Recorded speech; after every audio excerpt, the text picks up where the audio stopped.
The information that I am going to give you in this video are the things that I wish I had learned earlier on in life. Over the past 2 months, I've challenged myself to find different ways to invest $1,000, and in that process, I've invested a total of $4,000. Most of the investments are in the stock market, but with 4 different strategies. Now let's talk about what I invested in the past 2 months. My first $1,000 actually went to copy trading, but in this video I won't be talking about how copy trading works. If you are interested, make sure to check my previous video. The main reason why I like eToro is because of the high returns. In eToro, you can choose who to copy. eToro will give you past data on that person. They will tell you how they have been performing in the past few years. The person that I'm copying on eToro actually is averaging around 20% per year. If you compare to normal investments, 20% is quite high. Now let's talk about my investing journey and results. So when I started copy trading, I actually copied 3 people to begin with. It went up to 10% in just a month. Somewhere around the middle of this month, the market crashed suddenly and my portfolio went negative. It went from 10% in profit to negative 5%. At that time, I decided to re-optimize my portfolio. At that point, I had the idea, why not give all the money to the best performer? That way I can have less to actually manage. Now let's give a star rating to eToro. How many stars out of 5 stars would I give eToro? I will give it 3.5 stars. So the reason why I only give it 3.5 stars, although it can give me high returns, is because it has a higher risk. What do I mean by this? The thing that I'm more concerned is the high minimum to copy. If you want your portfolio to be optimized quickly, you have to copy with open trades, and that has a minimum of $500. If you have a low budget like me and maybe only have $500 for example, you cannot enter the market at multiple times. You can only enter all at once. The market could suddenly crash and you could have a very big drawdown. If I had a choice, I would actually dollar cost average to reduce my risk of a high drawdown. Now let's talk about the second thing that I put $1,000 into, and that is index funds.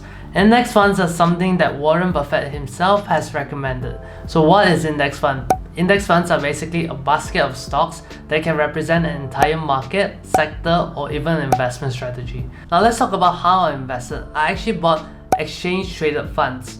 These are index funds that you can find on the stock market. Instead of buying them myself, I actually use a robo-advisor. The robo-advisor actually invests in multiple ETFs for me. The reason behind this is because in Malaysia, I do not have access to all these international ETFs that I want to buy. It's easier for me to put money in this robo-advisor that helps me buy. Now let's talk about the pros and cons of investing in ETFs. If I did not have a robo-advisor, I would invest in a safe ETF like the S&P 500. So that is what I'm going to use as an example.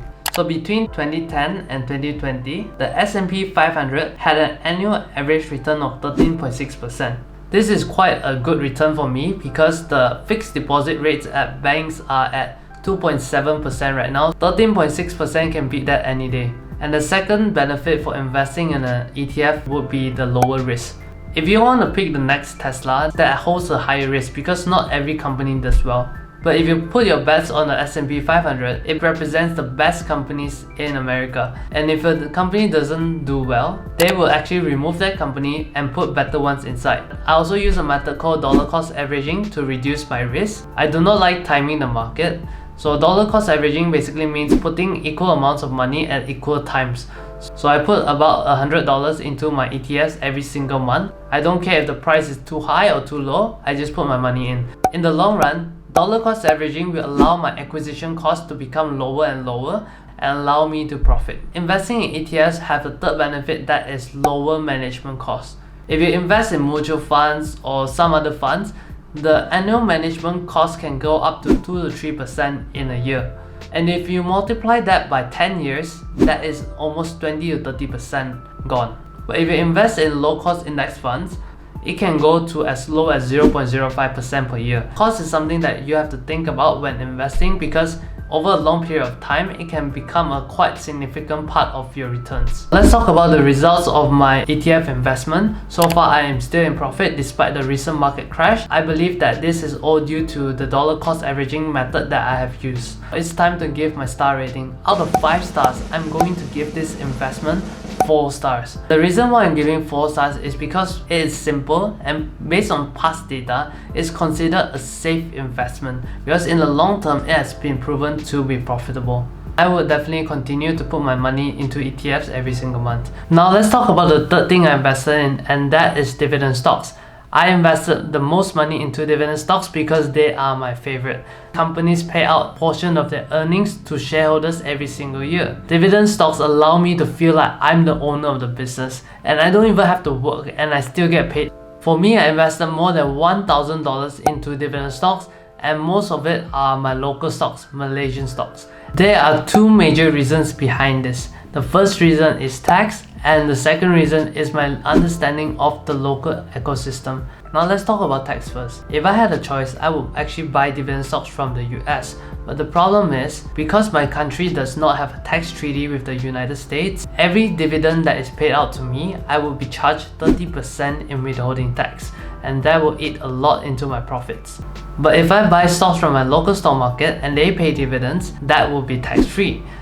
What I'm saying is tax can really affect your earnings, so it's always good to have an understanding of it. And the second thing about buying local stocks is my understanding of the local ecosystem. This can be said as an unfair advantage that anyone has in their own country due to their own understanding of what's happening. When I buy stocks, I look at more factors than charts. I look at what's popular between locals, what bank is everyone using, which shopping centers are everyone going to, what people are actually buying. I say this is an unfair advantage because this is something that only someone who is living there will know. This can actually tell you a lot about a company. You will know whether the company is actually doing well or the company has no customers, and this will give you a good indicator of whether this company in the long run will do good or bad. I don't dollar cost average with buying dividend stocks. I wait for the price to drop. When the price drops, it represents I'm getting a discount on these little machines that constantly make me money. Even though the stock market drops, it does not mean that the company is not doing well. It just means that the players of the stock market is getting emotional and selling it for the short term. The star rating that I am going to give dividend stocks is 4.5. Dividend stocks are normally mature companies, it's safer to hold, it isn't as volatile as speculative stocks, and while waiting for the price of a stock to go up, you can actually continue to collect dividends, and it can be considered a form of passive income. But the only problem with dividend stocks is that it may not match the returns of growth stocks. It's okay because I can have another portfolio that is invested directly in growth stock. If you like the content of this video so far, make sure to give this video a like. Now let's talk about another one of my favorites. It is quite similar, but it has one difference. These are REITs. REITs is a short form of Real Estate Investment Trust. The only difference between this and stocks, REITs is a company that invests primarily in real estate. I invested $1,000 into REITs. REITs can be considered as a form of dividend stocks, as you can earn through capital gains and also dividends. REITs are quite stable in paying dividends as it earns a lot from rental income and capital gains of their properties. And something interesting about REITs is they have to pay 90% of their earnings to shareholders. And this means that if they earn $10 million, they have to pay $9 million to shareholders. I buy REITs the same way as how I buy dividend stocks. I basically wait till the price drops and I can enter at a discount.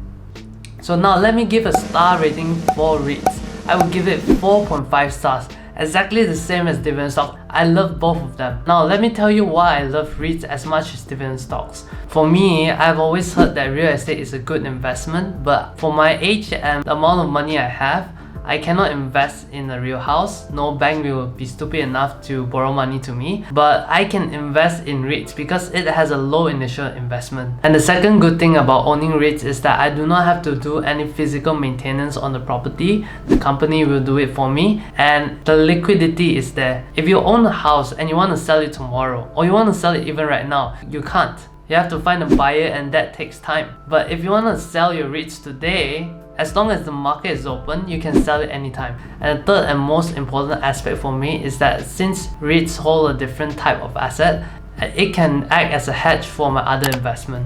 If my dividend stocks one day perform badly, at least I can count on my REITs to perform well. And that is all for today. Those are the investments that I have made. My only regret throughout this challenge is that I did not start earlier on in life.